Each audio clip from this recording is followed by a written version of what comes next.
something beside me, a light to the kerosene, and the places aren't real anymore, and the faces don't say anything, in the silent light of the mind-blown sphere.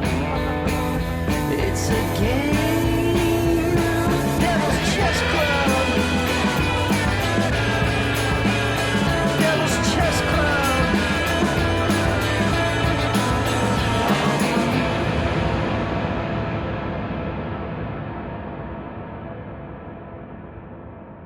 Welcome to Devil's Chess Club. I'm Aaron Good. This is the second part of a two-part review and discussion of a new book that was recommended to me by Lawrence Wilkerson, who wrote the foreword to the book.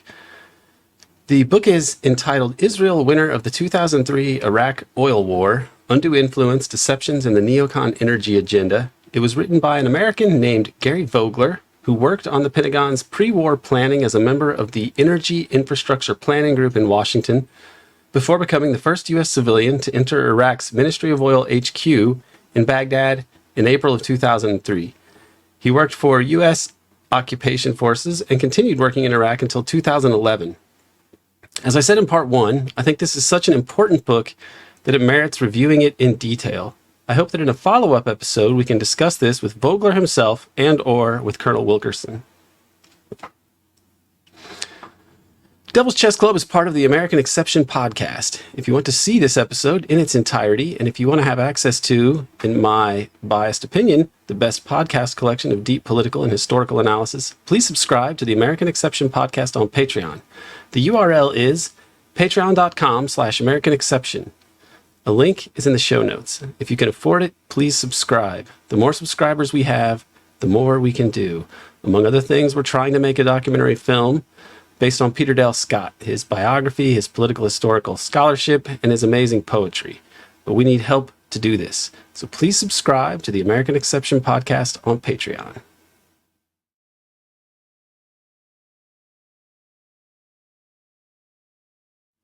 I know that I've probably said this before, but it bears repeating that I'm going to go over this book in detail, in pretty good detail.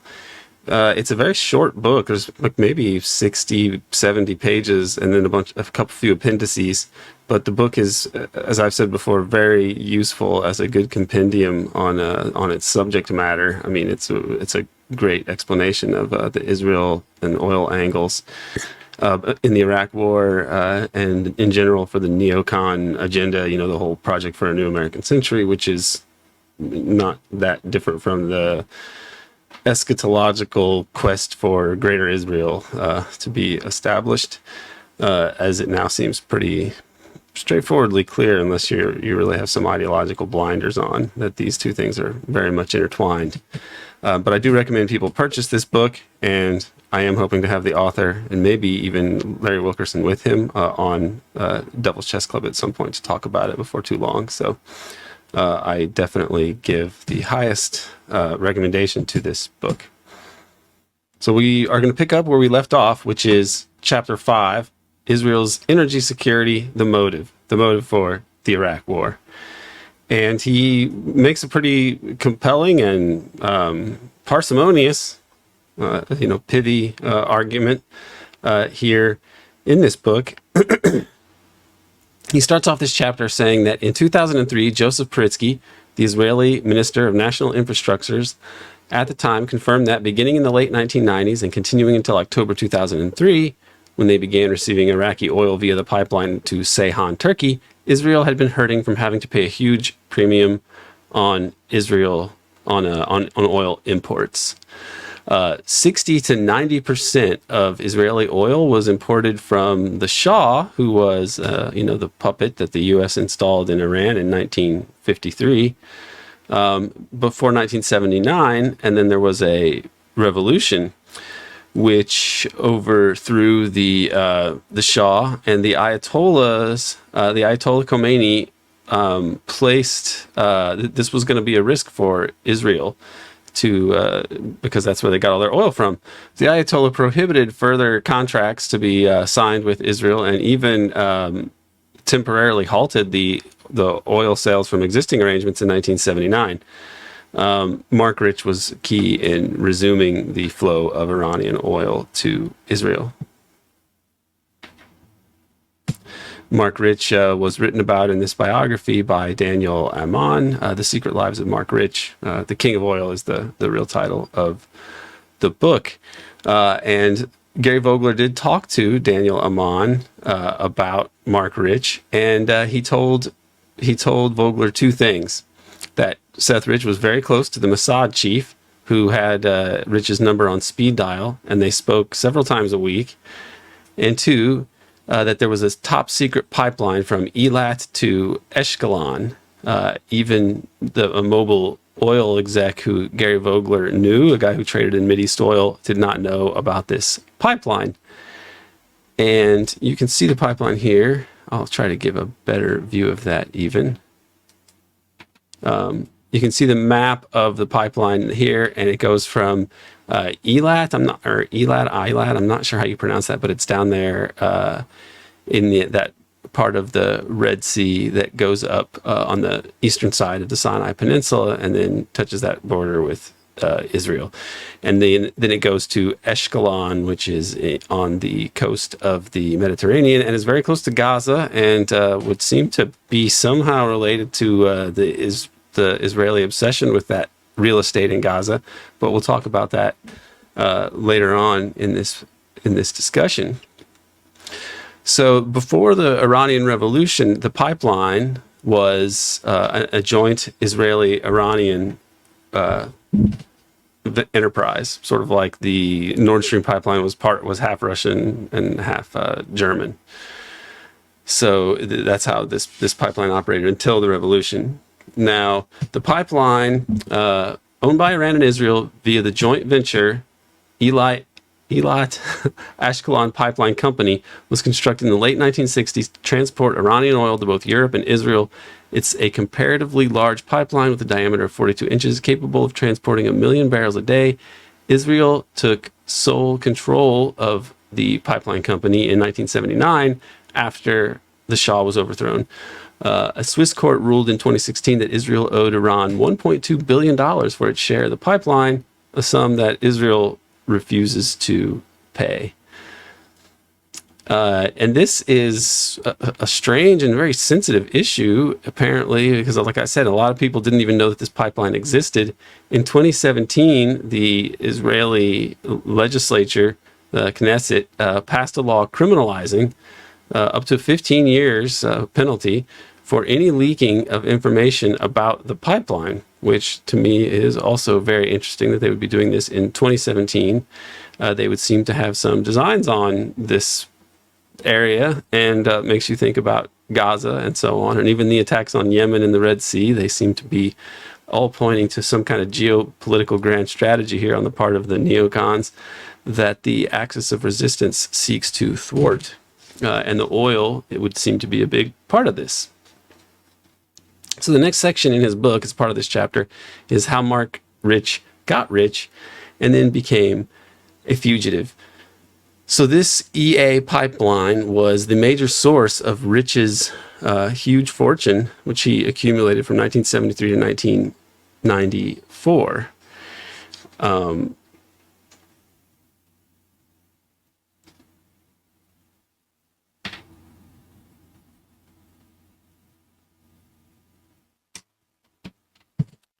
Here's what Daniel Amann had to say about Rich. This is a passage from The King of Oil. Israel's salvation came from none other than Mark Rich, a fact that has remained largely unknown to this day. Israel owes a great debt to Mark. He provided Israel with all its energy needs in its most difficult time, Abner Azaleh told me. Azaleh, a former colonel in the Israeli Defense Forces and high-ranking Mossad agent with a solid network of political contacts, today directs Rich's philanthropic foundation. So this, I think, is quite notable. We understand here that Mark Rich was this figure that was enormously important for Israel's energy security. And of course, he gets pardoned by Bill Clinton later. In the mid 1990s, they needed this because this partnership ended. Mark Rich sold his company around the same time with the company Mark Rich and Company, and then it becomes Glencore, of course. So Mark Rich and Company experienced booming business during the 70s and 80s. Swiss registered company expanded into new countries and various commodities. Rich sought out opportunities in whatever countries were sanctioned by the U.S. but not by Switzerland. Iran was not the only sanctioned country where Rich did business. Others included Cuba, Angola, apartheid South Africa, and Nicaragua under Daniel Ortega. So here we have Rich, who's this guy, a commodities trader connected to Mossad, and in the case of Iran, which has become, bitterly anti-American after the overthrow of the Shah, and they would be anti-Israel also, and yet this Mossad-connected oil merchant is able to work with them, and the sanctions actually just make it more lucrative. It's kind of similar to the way the drug trade seems to operate. By making it illegal, you kind of increase the profit margins in a particular way. In this case, you're compelling the Iranians to sell oil for less than than the law than they would get on the open market because of the sanctions. That seems to be what happens here, and that seems to be also a factor in what happens with Iraq later, the oil for food program. So these sanctions regimes are a form of warfare, and they lead predictably, perhaps intentionally, to kind of criminal racketeering operations. And we know those racketeering operations are intertwined with intelligence agencies who are always working with all kinds of mobs and so on. So I want to get a little bit into Mark Rich here and his history in the U.S., or his history with the U.S. And the U.S. justice system and such. The strain of his 80s criminal conviction in the U.S. for income tax evasion was having a negative impact on his ability to do business. He was labeled as an international fugitive by the U.S. government, especially the FBI, and he was therefore so labeled throughout the world. Having been convicted in a U.S. district court, the Southern District of New York, in a high-profile case prosecuted by Rudy Giuliani, Rich was wanted on charges including income tax evasion, racketeering, and trading with the enemy. I don't know what to make of the Giuliani thing, especially considering he became kind of a neocon, eventually, more or less. So what do we make of that? He faced a maximum penalty of 325 years in prison and/or $100 million in fines. President Bill Clinton pardoned Mark Rich on his last day in office in what William Safire, famous former Nixon guy, right-wing op-ed columnist for the Times, he called it the most flagrant abuse of the presidential pardon power in U.S. history. Several former Israeli prime ministers had lobbied the Clinton administration to get Rich pardoned. Clinton credited the testimony of I. Lewis Scooter Libby, Rich's longtime lawyer, as having a huge influence on his decision. What role did Mark Rich play after his pardon and in the months preceding the Iraq War? Was he advising his former lawyer Lewis Libby during 2003 while Libby provided guidance to our planning team at the Pentagon and communicated with Ahmed Chalabi in Baghdad? Did Rich owe a debt to Libby for helping with his pardon from Clinton? I've often wondered about the answers to those questions. I asked Daniel Amon these same questions, but he replied that his information about Rich ended on the date of his presidential pardon. Mark Rich died in 2013, so those questions will probably never be answered. There we go. Now, Israel, as a result of a lot of these oil deals, according to Vogler, Israel is doing great now. That's the title of a section here. Post-1994, Israel began getting oil from various sources like Russia, but the loss of the EA pipeline, which circumvented the Suez, was really useful for them. I mean, not the loss, but the pipeline itself. And without that Iranian oil coming in there, it resulted in a 25% increase in the price that they had to pay for oil. And it gave them motives for seeking out new oil sources because, of course, this is an oil economy still, no matter what they say. Hopefully that'll change. So here's an example of the success that Israel has enjoyed, the economic success. For instance, according to the World Bank, Israel's per capita GDP in 2021 was $51,000.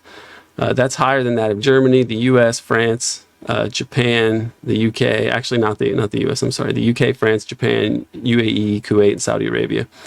The number of billionaires as a proportion of the population, that's another measure. And Israel also better than the US here, creating billionaires since the Iraq War. According to Haaretz, Israel had 8 billionaires in 2003, growing to 128 in 2019 among a population of 8.5 million. Number of U.S. billionaires in 2020 was 630 among a population of 340 million. So Israel has 15.6 billionaires per million people, while the U.S. only has 1.85 billionaires per million people. So per capita, that's like saying they're about 8 times as wealthy, or they have 8 times as many billionaires per capita as the U.S., which is not a country with a billionaire shortage. Quite the opposite, right? Have lower oil prices since 2003 contributed to the tremendous economic growth of Israel? They have certainly helped, writes Vogler. U.S. oil imports from Iraq are negligible. The Energy Information Agency reported in 2022 that Iraq supplies the U.S. with about 1% of its oil demand. Iraq supplied the U.S. with more oil during the sanction years just before 2003 than in any year since 2003. So that's for all the people who think that that was just an oil grab and the U.S. wanted to have cheap Iraqi oil. No, that's not it. Most of Iraq's Persian Gulf oil exports currently go to East Asian countries. According to the Observatory of Economic Complexity, 38% of Iraq's exports in 2020 went to China, 29% to India, and 7% to South Korea. None of those countries participated in the 2003 war. So this is, I think, pretty remarkable when it comes to understanding, the significance of this war. Now, Vogler presented some of this information to a retired federal judge when he gave a presentation in Florida, and the judge was interested in his question, but then admitted that he was missing the point of what that Vogler was making. The judge asked, what harm was there in helping our friend Israel with getting cheaper oil for their economy during our invasion of Iraq? The judge asked. But according to Vogler, the judge was missing 2 critical points. First, the neocons were the primary drivers for the war with Iraq. And second, cheap Iraqi oil for Israel was their primary motivation. So he told the judge that he had nothing against Israelis getting cheaper gas at the pump. He just didn't think 4,489 U.S. soldiers and over 250,000 Iraqis should have had to die to enable it. The next chapter is Chapter 6, the suspected Mossad asset. And I'll begin this by reading from Vogler. Why would the Bush administration secretly place a suspected Mossad asset in a senior Middle East policy position in the Office of the Secretary of Defense? Why would the Bush administration assign a top-secret, sensitive, compartmentalized information clearance to a suspected Mossad asset at the objection of the DoD security clearance professionals? Why was this suspected Mossad asset given the authority to make decisions and direct activity that resulted in casualties to U.S. soldiers? These were all questions I asked in the summer of 2005 when I discovered Michael Makovsky's background. Any American, if he had experienced what I did in 2003, would have asked the same questions about what I believed to be a gross conflict of interest. One of the people that Vogler spoke to in order to inform himself about some of these angles was a fellow named Phil Carroll, a retired CEO of Shell in the U.S. And he took the top U.S. government oil position under Paul Bremer's Coalition Provisional Authority, the CPA. He was a retired Shell CEO, as I said, and a friend of George H.W. Bush, even. And he told Gary once, Gary, if I see anything close to an oil grab out here, I will immediately resign and catch the next plane back to the U.S. Do you understand me? And he was writing this because he thought that, or he was saying this because the Western press had been reporting that this was really a war, an oil grab for Bush and Cheney, who were oilmen, and so on. So this is, logical at least.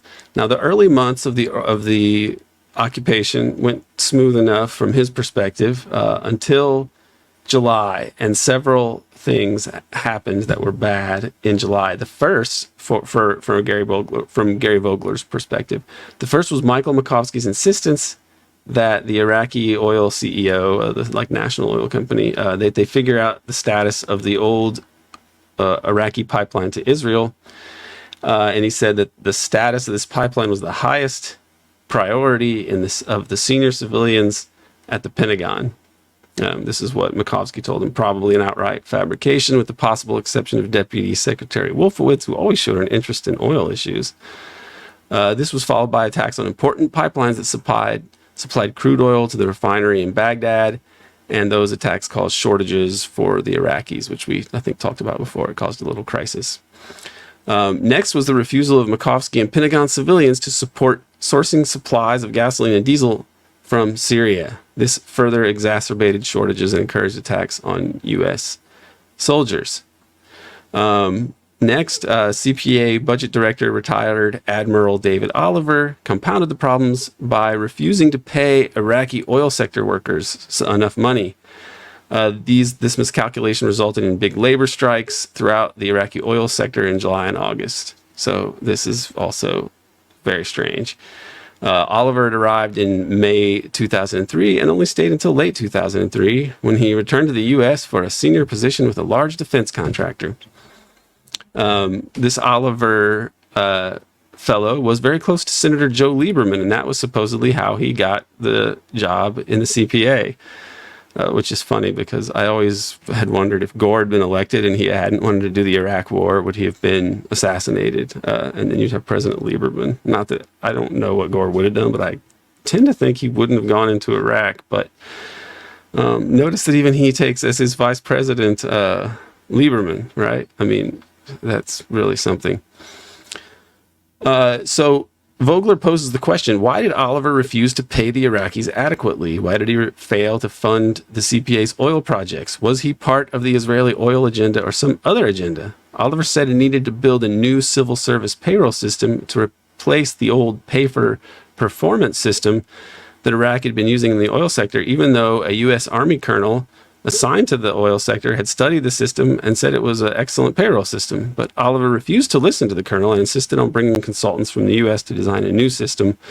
One of those consultants was his wife, and when Vogler complained about this to Ambassador Brimmer to file a conflict of interest complaint, he was told that a waiver had been signed for Oliver's wife by the ambassador. So there you go. It seems like this may have been a way to try to sabotage the Iraqi oil industry, so that they might be desperate enough to have to sell to whoever would be able to pay for oil, or to just create a situation where the different oil producers in different parts of Iraq might not be able to sell oil legally, and so they would have to smuggle, and then you have these opportunities for chicanery. So I would say that what you're dealing with there most likely seems to be a neocon plot or a neocon initiative to destabilize the Iraqi oil industry,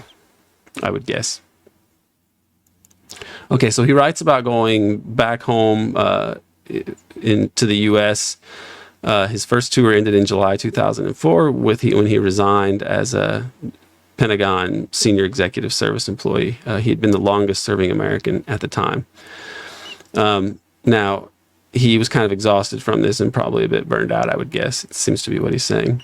But he learned a number of things when he came back home. In the summer of 2005, one of his colleagues working at an intelligence resource sent him a Daily Kos article titled "Outing the Neocons, the Office of Special Plans." The colleague mentioned that Vogler might know the 5 names mentioned in the article: David Schenker, David Wormser, Michael Maloof, Michael Rubin, and Michael Makovsky. I was surprised at the description of the first 4 names, he said, having met some of them at the Pentagon in 2002. He was horrified by what the article stated about Makovsky, that Makovsky had experience working for senior Israeli government officials after college, followed by a job with Senator John Danforth of Missouri. And as we talked about in the last episode, Makovsky in 1989 emigrated from the U.S. to Israel to join the IDF and later had a career in the Israeli Foreign Service. And the St. Louis Dispatch article that wrote about this wrote, Makovsky feels strongly about moving to Israel, where he'll have to serve a stretch in the army before entering the country's foreign service. Okay, so Vogler's thoughts went back to a specific day in November 2002 when Makovsky entered the pre-war planning special compartmented information facility with an obvious look of anger on his face. He was asked what was bothering him, and Makovsky said he came from his third interview with the Pentagon security people about his top secret clearance. And Vogler says he'd never met anyone who needed more than one interview to get a clearance. And he said, you must have an interesting background to Makovsky. Makovsky said that these guys did not like his Israeli friends. He planned to go to Feith, Undersecretary of Defense, Doug Feith, to fix his problem. Also the guy that ran the Office of Special Plans, which was Doug Feith's propaganda mill, essentially, that was there to get Iraq War propaganda because they didn't feel that the CIA was going to help them on this, which is to show you that there are these schisms that were present in the bureaucracy there. And as I've said in the past and argued, the neocons' policy of Greater Israel über alles is not in the national interest, and it's bringing down the U.S. empire, I would argue, or risking to bring it down even more quickly than is already happening, or potentially spark nuclear war. And so the CIA people, the old boy networks, even people like George H.W. Bush are basically rational imperialists, and I think that the neocons are eschatological fanatics, and the ultra-Zionist neocons are.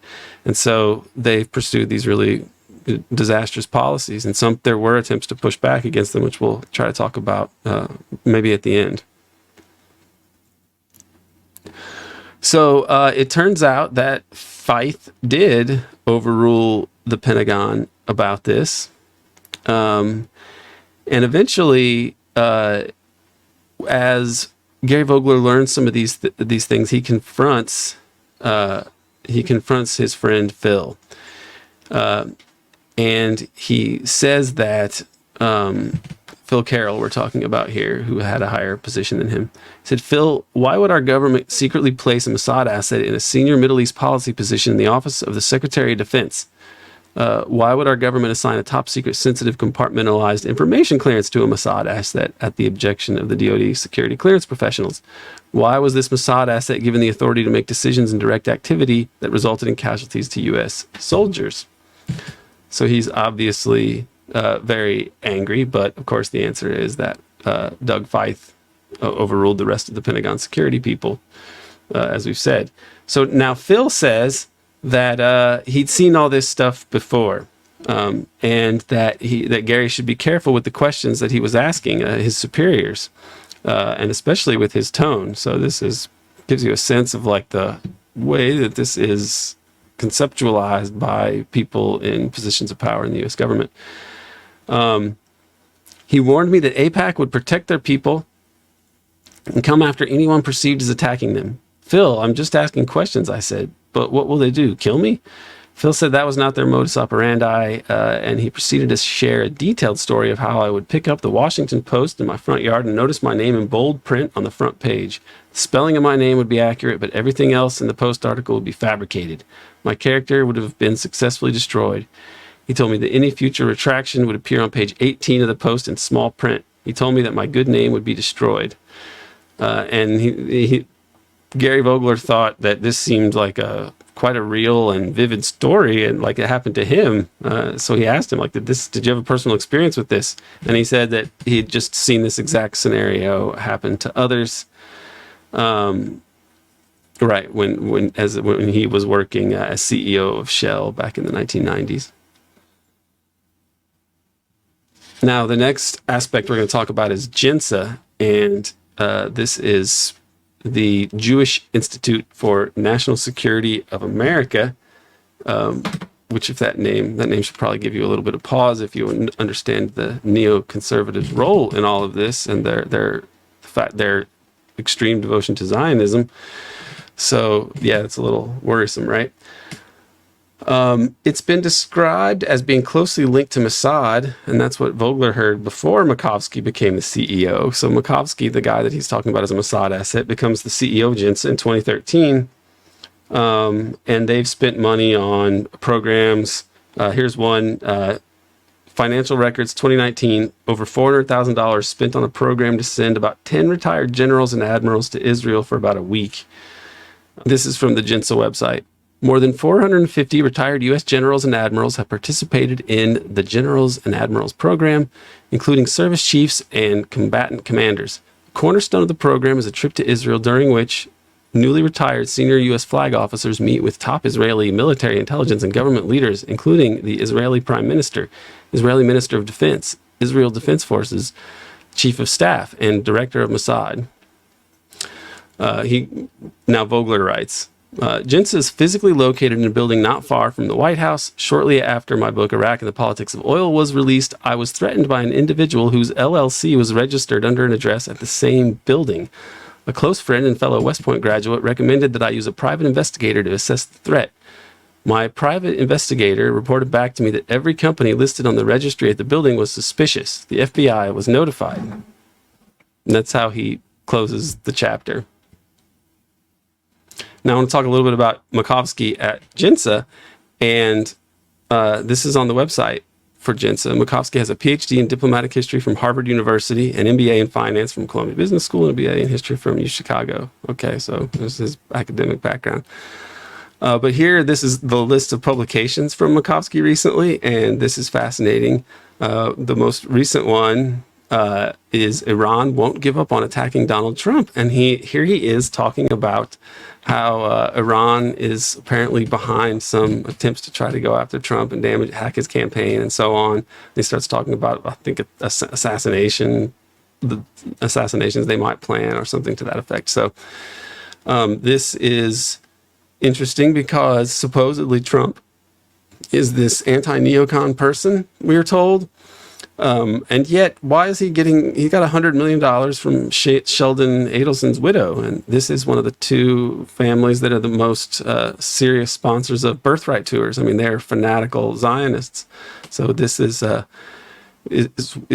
Trump really anti-neocon? I mean, it seems like both parties are very devoted to Israel and both parties are devoted to neoconservatism. They just kind of pretend. Trump pretends not to be a neocon, and then the Biden and Harris people pretend that they're not like totally all in on the, Gaza genocide and such, so that they're like somehow, opposed to it, but are powerless somehow because, what could they do?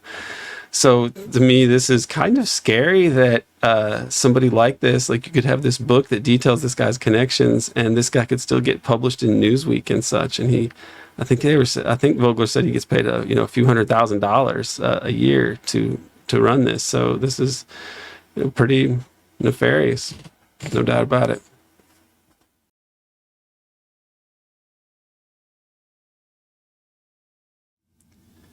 You can watch the rest of this hour-and-a-half long episode by subscribing to the American Exception podcast on Patreon. There you will find the best coverage and analysis of the deep politics of the U.S. empire. The URL is patreon.com/American Exception. It is also in the show notes. If you can afford it, please subscribe.